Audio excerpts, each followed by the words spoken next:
Hello everyone, welcome back to learn with Mansi. All India bar exam की हमारी previous year question series में हम currently पढ़ रहे हैं Indian penal code and BNS.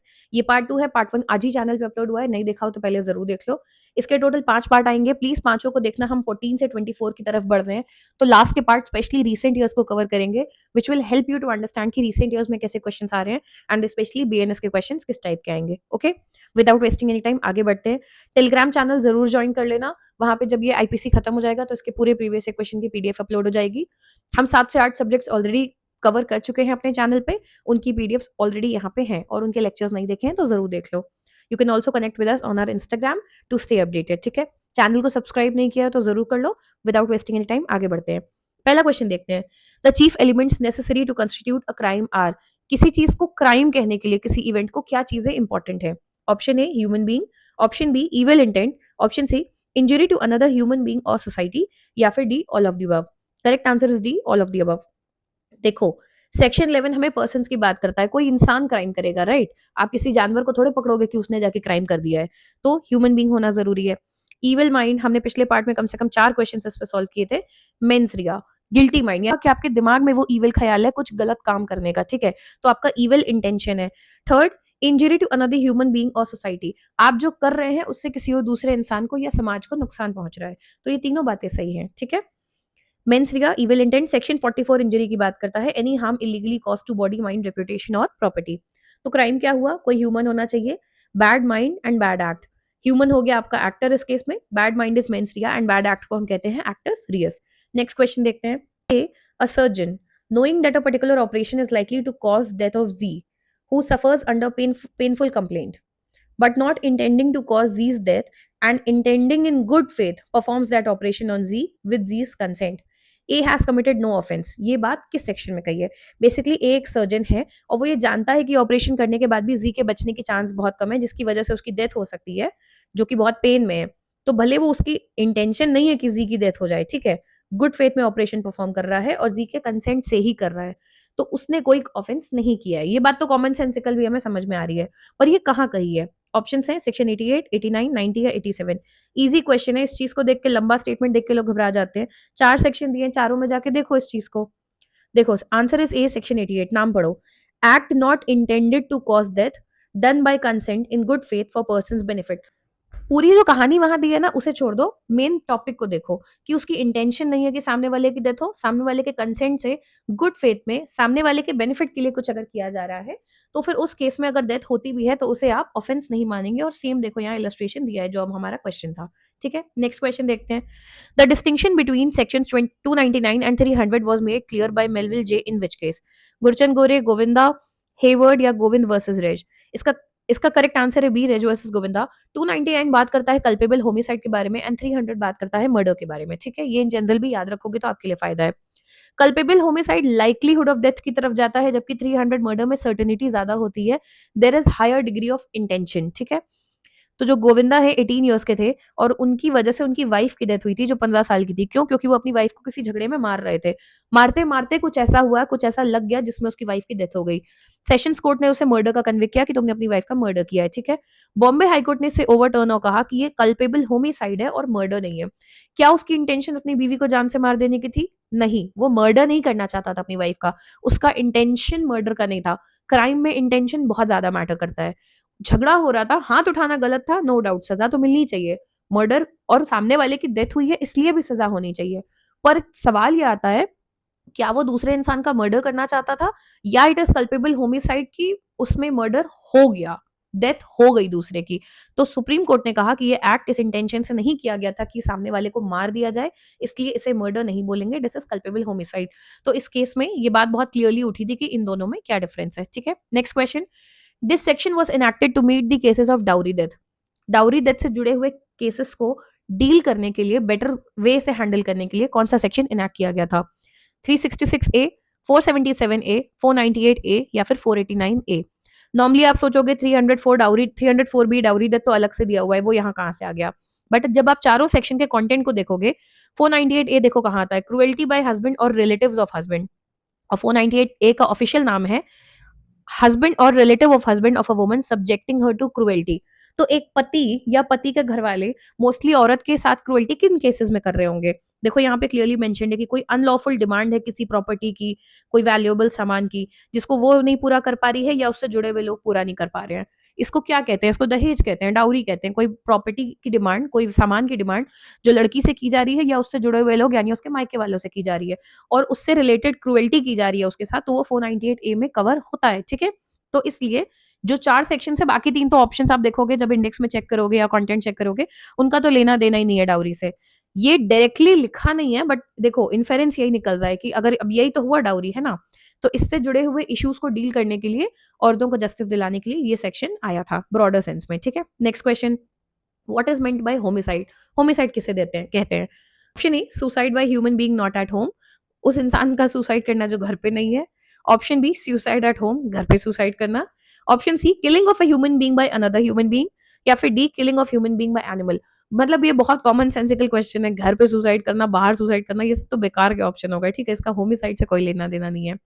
Killing of human being by animal homicide नहीं होता है। होमिसाइड इज जब एक इंसान दूसरे को मार दे, ठीक है? Killing of a human being by another human being, ठीक है? Next question, adulteration of food और drink is a punishable offence, कहाँ पे? सेक्शन 274 से 276, 277 से 78, 278, या फिर 272 से 273, या फिर none of the above. Very simple, bare act के इंडेक्स में जाके इनको देखो, जिसमें एडल्ट्रेशन ऑफ फूड और ड्रिंक होगा वो पार्ट। अब एडल्ट्रेशन एयर का, पानी का, सब दिया हुआ है वहां पे, ठीक है? आपको देखना है फूड और ड्रिंक का। तो आंसर इज 272 एंड 273। 272 क्या बोलता है? एडल्ट्रेशन ऑफ फूड और ड्रिंक इंटेंडेड फॉर सेल, और 273 बोलता है सेल ऑफ नॉक्शियस फूड और ड्रिंक। तो आंसर इज ये, इंडेक्स से सॉल्व हो जाएगा, ठीक है? इजी क्वेश्चन है। Maximum punishment for waging a war against the government of India under IPC is, for waging a war against government maximum punishment क्या हो सकती है? ए, rigorous imprisonment up to 5 years, B, rigorous imprisonment up to 10 years, C, rigorous imprisonment for life term, या फिर D, death sentence। Normally सोचो, सरकार के खिलाफ वॉर क्या हो सकता है? It has to be death, right? And वैसे भी लिखा भी हुआ है, answer is D, death sentence. Section 121 में दिया हुआ है वेजिंग वॉर में कि सबसे ज्यादा सजा क्या हो सकती है, मैक्सिमम पूछा है हमसे। डेथ हो सकती है या फिर उम्र कैद या फिर फाइन वाइन, तो obviously death is the most extreme. Next question, offences relating to elections are, option A, content in the IPC as originally enacted, यानी जब आईपीसी बना था तब से इलेक्शंस के थे, उसमें ये ऑफेंसेस मेंशन थे। Option B, are introduced in IPC by subsequent amendment. Option C, not covered by IPC, या D, none of the above. तो नॉट कवर्ड बाय आईपीसी नहीं है, क्योंकि आपको इंडेक्स में दिख जाएगा पूरा एक सेक्शन इलेक्शंस को लेके, ठीक है? ओरिजिनली इनैक्टेड में थे नहीं, आंसर इज बी, अमेंडमेंट के थ्रू ऐड हुए थे, ठीक है? Chapter 9 A, section 171 A to 171 I, Indian election offences and inquiries act 1920 के थ्रू ऐड हुआ था। अब इसको मैं एक अपनी साइड से छोटी सी ट्रिक बताऊं, अगर आप सोचो कि ये नहीं मिल रहा आपको, कहाँ कैसे पता चलेगा?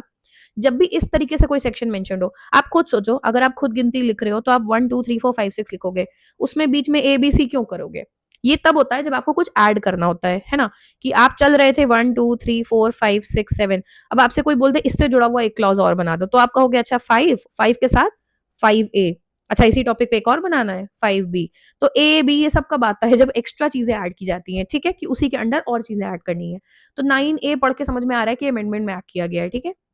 Next question, Rupa Bajaj versus KPS Gill is a famous case which the supreme court decided on. बहुत फेमस केस है रूपा बजाज वर्सेस केपीएस गिल। किस बारे में था? Wrongful restraint, wrongful confinement, outrage the modesty of a woman, या फिर maintenance to the divorced women. Correct answer is C, outrage the modesty of a woman. क्या हुआ था इस केस में? एक डीजीपी थे, बहुत सीनियर पुलिस ऑफिसर थे गिल जो थे, और आईएएस ऑफिसर थी रूपा बजाज। उन्होंने एक पार्टी में, इसको बट स्लैप केस भी बोलते हैं बाय द वे, ठीक है? ये बहुत फेमस नाम है इस केस का, बट स्लैप केस। नाम से ही समझ में आ रहा है आपको कि हुआ क्या होगा यहाँ पे। उनके पोस्टीरियर पे, बॉडी का जो पीछे का हिस्सा होता है, उस पे उन्होंने स्लैप किया बीच पार्टी में, जो ऑब्वियसली गलत था, ठीक है? तो उन्होंने जो गिल थे उन पे केस किया। इनिशियली इस केस को डिसमिस कर दिया गया, लेटर ऑन लेकिन नहीं, अपील में सुना गया। 17 साल तक लीगल बैटल चला है। सुप्रीम कोर्ट ने किन चार्जेस के अंडर वो किया? Section 354 outraging modesty and section 509 insulting modesty of a woman, इनके अंडर केस चला था, ठीक है? तो ये बहुत फेमस केस है, Rupa Bajaj versus KPS Gill. This is about outraging the modesty of a woman. Next question देखते हैं। देखो सेम टॉपिक पे क्वेश्चन है, outraging the modesty of a woman is punishable under IPC का कौन सा सेक्शन? 376A, 376, 354 या 498? करेक्ट आंसर इज सी, 354। 354 का नाम क्या है? असॉल्ट और criminal force to woman with intent to outrage her modesty, ठीक है? Next, section 463 of IPC deals with the crime of. 463 में कौन से क्राइम की बात करते हैं? हाउस ब्रेकिंग, इस पे पिछले पार्ट 1 में क्वेश्चन था। Dishonest misappropriation of property, forgery, forgery with cheating. Correct answer is C, forgery. Index से ही सॉल्व हो जाएगा, वहां जाके पढ़ोगे, लिखा हुआ है। Next question, criminal intimidation is explained in IPC under, ये भी इंडेक्स बेस्ड क्वेश्चन है। सेक्शन 503 टू 506, 509 टू 516, 319 टू 326 या none of the above. Index में जाके आप देखेंगे answer is A, section 503 to 506। ये देखो बात कर रहा है क्रिमिनल इंटिमिडेशन की, ठीक है। Next, uttering of words with deliberate intention to wound religious sentiments, जानबूझ के ऐसी चीजें बोलना। डेलिबरेट इंटेंशन मतलब जानबूझ के करना, ऐसे वर्ड्स बोलना जो किसी की धार्मिक भावनाओं को ठेस पहुंचाए, ठीक है। तो वो किस सेक्शन में बात की गई है? Section 298, 296, 297, none of the above. Correct answer is A, 298 IPC. Index से ही सॉल्व हो जाएगा। Uttering words etcetera with deliberate intention to wound religious feelings of any person. Next question, in camera trial is conducted in cases charged under section 302, 307, 376 या 494 AIPC. Now there is a reason I kept this question under IPC. ये question actually CRPC से solve होगा, but जब आप ये पढ़ोगे आपको लगेगा ये तो आईपीसी का क्वेश्चन है। Point is charges, point is कि क्या सजा होगी, कैसा क्या होगा, पीनलाइज कैसे होंगे, वो सब बात यहाँ की गई है आईपीसी में। प्रोसीजर कैसे होगा वो सीआरपीसी में जाता है। तो इन कैमरा ट्रायल किसमें होगा ये बात सीआरपीसी में बताई गई है। बच्चे गलती क्या करते हैं, इसको पढ़ते हैं और सोचते हैं आईपीसी का केस है, बैराक घुमाते रह जाते हैं, इन सेक्शंस में घूमते रहते हैं, कहीं इन कैमरा पढ़ने में ही नहीं आता एंड दे थिंक अब हम क्या करें। चलो मान लो आप ऐसी सिचुएशन में भी हो, 1 से 1.5 मिनट लगेगा आपको इन चारों सेक्शंस को जल्दी जल्दी देखो। आपको दिख रहा है इन कैमरा नहीं है, आप समझ जाओ, फिर आप क्वेश्चन की लैंग्वेज पढ़ो कि किस सेक्शन के अंडर होगा कि इन कैमरा ट्रायल हो। ये बात सीआरपीसी में बताई गई है और इसका करेक्ट आंसर है सी, 376 आईपीसी। तो बेसिकली अब ध्यान देना, मैं आईपीसी बोल रही हूँ कि सीआरपीसी, ध्यान से सुनना। सेक्शन 327 ऑफ सीआरपीसी, ओके, वो ये कहता है कि any inquiry into and trial of rape और एनी ऑफेंस अंडर, कोई भी इंक्वायरी या जो ट्रायल है जो रेप से जुड़े हुए ऑफेंसेस को लेके है, किन सेक्शंस में? अब ये आईपीसी के सेक्शंस हैं, 376, 76 A B C D E, इनसे जुड़े हुए आईपीसी के इन सेक्शन से जुड़े हुई इंक्वायरी जो भी होगी वो इन कैमरा होगी। ये बात लिखी है 327 ऑफ सीआरपीसी में। तो टेक्निकली ये क्वेश्चन सॉल्व कहाँ से होगा आपका? सीआरपीसी में जाके होगा, आईपीसी में नहीं। तो क्वेश्चन बहुत ध्यान से पढ़ना, सिर्फ इसको देख के ऐसा ना हो 10 मिनट इसी में टाइम बेकार कर दो, ठीक है। नेक्स्ट क्वेश्चन देखते हैं, abetting the commission of a suicide is given under. तो सुसाइड के एबेटमेंट को लेके पूछा गया है सेक्शन 9, 8, 7 या none of these. Answer is none of these, क्योंकि 305 बात करता है abetment of suicide of child या इंसेन पर्सन का, और 306 बात करता है एबेटमेंट ऑफ सुसाइड, ठीक है। तो शुरू उन सेक्शंस का कोई लेना देना नहीं है। Next question, A finds a purse with money and tickets. Okay. Knowing to whom it belongs, he afterward discovers that it belongs to B and appropriates it. A is guilty of. A को एक purse मिला जिसमें पैसे थे और कुछ tickets थी। उसको पता था ये किसका है और उसे ये भी पता चल जाता है क्लियरली कि ये बी का है, ओके। उसके बावजूद वो उसको रख लेता है, अप्रोप्रिएटेड मतलब अपने पास रख लेता है। तो उस पे कौन सा क्या गिल्टी है, किस चीज के लिए गिल्टी है? ऑप्शंस हैं, criminal breach of trust, cheating, criminal misappropriation या फिर theft. Answer is C, criminal misappropriation. Section 403 बोलता है, देखो, criminal misappropriation of property के under section 403, dishonest misappropriation of property, ठीक है। इसका एक्सप्लेनेशन 2 देखो, पर्सन हु फाइंड्स प्रॉपर्टी, उसको पर्स मिला था, ठीक है, not in the possession of any other person. Basically तुम्हें कुछ पड़ा मिला, किसी के, ऐसा नहीं कि तुम घर से चुरा के ले आए हो, वो तो थेफ्ट हो गया, ठीक है, पर तुम्हें कहीं कुछ पड़ा मिला मान लो, and take such property for the purpose of protecting it और for restoring it to the owner. आपने उठा लिया कि चलो मैं संभाल के रख लेता हूँ या कोई मिल गया ओनर तो दे दूंगा। डज नॉट टेक इट और miss appropriated dishonestly and is not guilty of an offence. उस केस में मेरी कोई गलती नहीं है, मैं ऑफेंस मैंने कुछ नहीं किया है, पर but he is guilty of an offense if he appropriates it to his own use when he knows or he has the means of discovering the owner। इसको ऐसे सोचो, आप एक ऑफिस में काम करते हो, आपको एक पर्स कहीं पड़ा मिला, ठीक है, आपने किसी का चुराया नहीं, किसी की डेस्क से जाके नहीं उठाया है, तो आपकी गलती नहीं है। एक होता है आपने वो पर्स अपने पास संभाल के रख लिया कि चलो जिसका है मिलेगा मैं दे दूंगा, तब तक मेरे पास पड़ा रहने दो। अब आपके पास वो पर्स है चाहे महीनों रखा रहे, आपने गलती नहीं की क्योंकि आपने उसको रखा था कि पता ही नहीं किसका है। पर मान लो तुम्हारे पास तरीका है पता करने का, भाई तुम्हारी ऑफिस की अपनी फ्लोर है, आराम से पूछा जा सकता है कि किसका पर्स है, पहली बात ये। या फिर तुम्हें पता चल जाता है, तुमने पर्स को खोला, उसमें तुम्हारे कलीग की आईडी दिख गई तुम्हें, तो यू आर वेरी श्योर कि ये इसका, इस इंसान का पर्स है, फिर भी तुम उसे वापस नहीं करते हो और छुपा के रख लेते हो। अब ये हो गया मिस अप्रोप्रिएशन, ठीक है, डिसऑनेस्ट मिस अप्रोप्रिएशन, ठीक है। आपके पास रीजनेबल मीन्स है और रीजनेबल टाइम है, ये फैक्टर्स मैटर करते हैं, ठीक है। इसका ही इलस्ट्रेशन में ई पॉइंट है जो हमारा क्वेश्चन है, ठीक है। आगे बढ़ते हैं। A is at work with a hatchet. The head flies off and kills a man, sorry, who is standing by. ठीक है, ए जो है काम कर रहा था एक हैचेट के साथ, हेड फ्लाई ऑफ कर गया और एक आदमी को मार दिया जो पास में खड़ा था. If there was no want of a proper caution on the part of A, his act is reasonable and not an offence. ये बात कहाँ कही गई है? ऑप्शंस है 80, 84, 81 या 85. Correct answer is A, section 80. देखो सेक्शन 80 क्या कहता है? Accident in doing a lawful act. Nothing is an offense which is done by accident or misfortune and without any criminal intention or knowledge in doing of a lawful act in a lawful manner by lawful means and with proper care and caution. आप proper care and caution के साथ lawful तरीके से lawful चीजों को use करते हुए कोई काम कर रहे थे और उसके चलते कोई एक्सीडेंट या मिसफॉर्च्यून हो जाता है, आपकी कोई क्रिमिनल इंटेंशन नहीं थी, कुछ नहीं था, कोई हादसा हो जाता है, तो हादसा गुनाह नहीं है. इसीलिए ये अलग अलग वर्ड्स हैं. ठीक है, it is an accident, it is not a crime. Okay, तो आप इलीगल कुछ नहीं कर रहे थे. अब इसको एक छोटा सा एग्जाम्पल लो.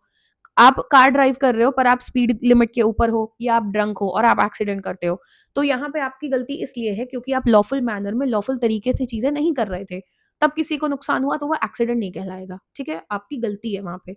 बट अगर आप सब कुछ लीगल कर रहे हो, स्पीड में चल रहे हो, ठीक है, अपनी लेन में चल रहे हो, कुछ गड़बड़ नहीं कर रहे हो, सारे नियम का पालन कर रहे हो, कोई और ही आके तुम्हारी गाड़ी के सामने कूद जाता है, मान लो सुसाइड के पर्पज से ही कूदता है, तो वो आपकी गलती नहीं हो सकती, राइट? तो उस केस में आप लॉफुल काम कर रहे थे, एक्सीडेंट हो गया. अब यहाँ पे वो इंसान देखो, जो हमारा क्वेश्चन है वही इलस्ट्रेशन में दिया है.